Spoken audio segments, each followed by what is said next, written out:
Hey guys, Sean here. So this video is more about just a couple little ways to maybe help have an easier time finding or being happy, finding happiness, lowering your stress. I think that's something that most people would benefit from. So one of the keys is to change your definitions.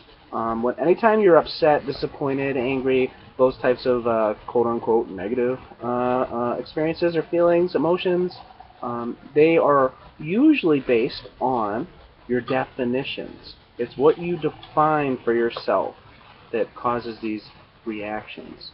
So an example, you're on your way to work, you're driving your car to work, you get stuck in a traffic jam because there was an accident or a train or something that's causing a delay, and you're going to be late for work.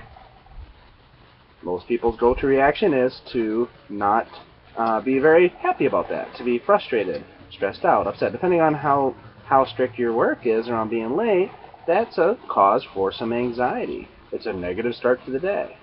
That's because that's how you're defining it.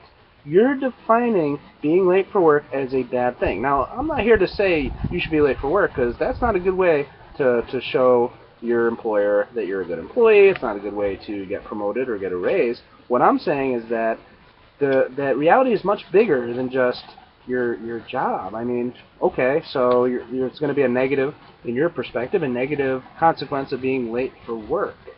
But how do you know that if you didn't run into that delay, that something bad was going to happen, and that maybe you were going to get in a car accident when you're almost to work, you get in a bad car accident, you get injured, God forbid someone gets killed or something like that. But because you got in that delay, now you're late for work, your boss has a brief comment, it's over with, done with, but you didn't get in that car accident because that delay, it was like a coincidence or synchronicity, whatever word you want to use for that, that got you out of that car accident. So and now if you somehow had the insight and awareness that that's what happened, you'd get to work a little bit late, your boss would give you a comment about being late, and you would feel really, really good. You would feel relieved. You would feel at peace.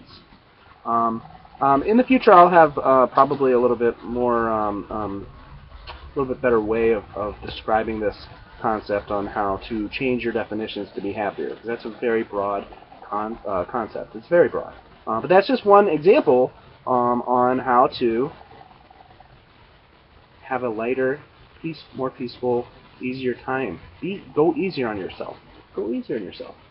All right, so I'll catch you later. You guys have a good one, and yeah, catch you later.